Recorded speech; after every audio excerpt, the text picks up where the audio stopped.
ষষ্ঠীর দিন কলকাতার আকাশের নতুন অতিথি আনম্যান্ড এরিয়াল ভেহিকল বা ইউএভি। শহরের রাস্তায় নজরদারি চালাতেই প্রথম এই যন্ত্রটি ব্যবহার করছে কলকাতা পুলিশ। 200 মিটার ওপরে উঠতে পারে। আশেপাশের 5 মিটার এলাকার ছবি তুলে পাঠিয়ে দেয় ইউএভি। দাম প্রায় 40 লক্ষ টাকা। পুজোর সময় ট্রাফিক ব্যবস্থার উপর নজর রাখতে এদিন থেকে এই আকাশ যন্ত্র ব্যবহার শুরু করেছে পুলিশ।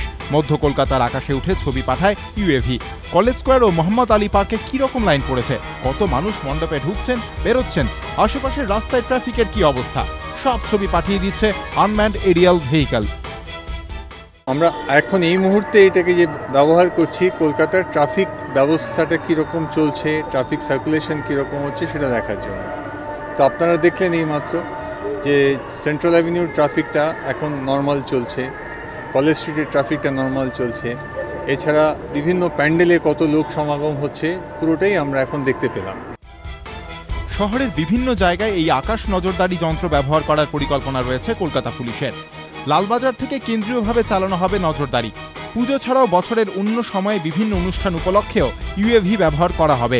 শুধু ট্রাফিক নয়, আইন শৃঙ্খলা পরিস্থিতির ওপর নজর রাখতেও এই যন্ত্রটিকে ব্যবহার করা যাবে বলে আশাবাদী লালবাজার। ময়ূখ ঠাকুর চক্রবর্তী, এবিপি আনন্দ, কলকাতা।